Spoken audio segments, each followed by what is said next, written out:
New York, Tokyo, London, Singapore. Today, more people live in cities than ever before in human history. Cities are the drivers of the economy. The cities are drivers of innovation, of creativity, of exchange, of human relations, of everything. With this massive shift taking place in every corner of the globe, urban centres have become critical to human civilization. I think we're in a real crisis period. More and more people are moving into cities, and that puts immense pressures on urban infrastructure. Our lives are increasingly shaped by our cities. But can they meet the needs of an urban future? We live in cities now as a species, and there's no going back. What holds the key to success in a 21st century living city?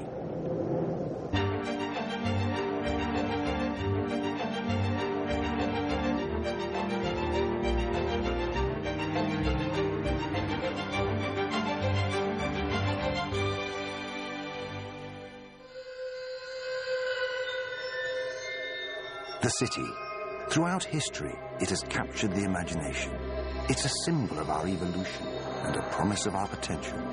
Cities are where we live now. The most fundamental human story, really, is the movement from agrarian cultures to urban cultures. That's where we're going. It's a journey from which you can't return. And in today's fast-changing, globalized world, it is a city's ability to reinvent itself that determines our place in the future. That's meant that each city, each place, each region, even country, has had to rethink its purpose and role in this new configuration and this new world. One place, renowned for its ability to constantly transform itself, is the city-state of Singapore. A tiny island nation in Southeast Asia that since its founding in the 19th century has risen to global city status. Singapore is remarkable in its transformation because it happened in such a short period of time, and it actually underwent the same phases as other cities took hundreds of years to go through. To make these transformations very rapidly, what it has to be careful to do is to continue to innovate, to continue to be adjustable and adaptable.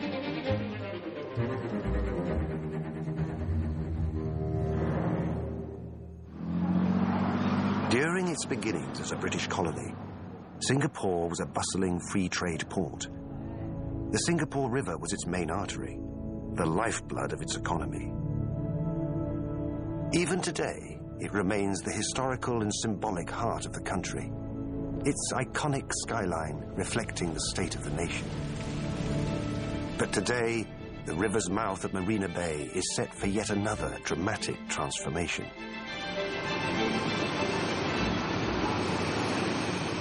Gardens by the Bay, an urban garden that will reinvent Singapore's waterfront.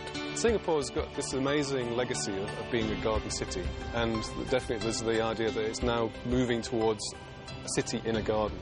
There's a fusion between the sort of technology, innovation, art and nature.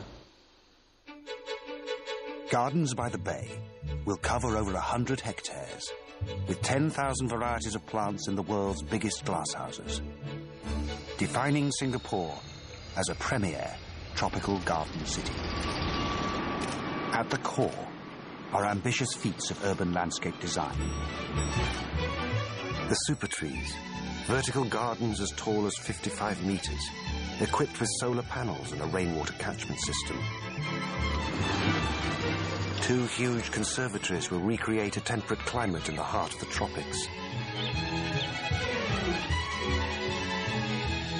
Visitors can walk amongst plants from across the globe without stepping off the island.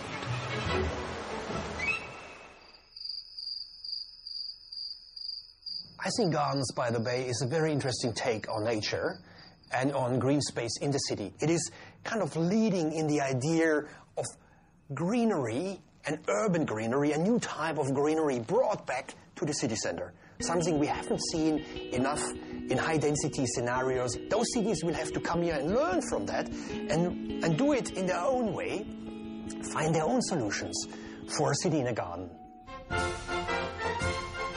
The inspiration for Gardens by the Bay harks back to the 1960s, when then Prime Minister Lee Kuan Yew saw that a connection with nature was key to his country's development, and christened Singapore the Garden City. What we've tried to do at Gardens by the Bay is actually to take the idea of a garden, city in the garden, and actually put it into the 21st century. Awaiting the completion of Gardens by the Bay are thousands of plants from all corners of the globe. Veteran horticulturalist Mike Bush travelled the world to source the cream of the crop for the biggest project of his career.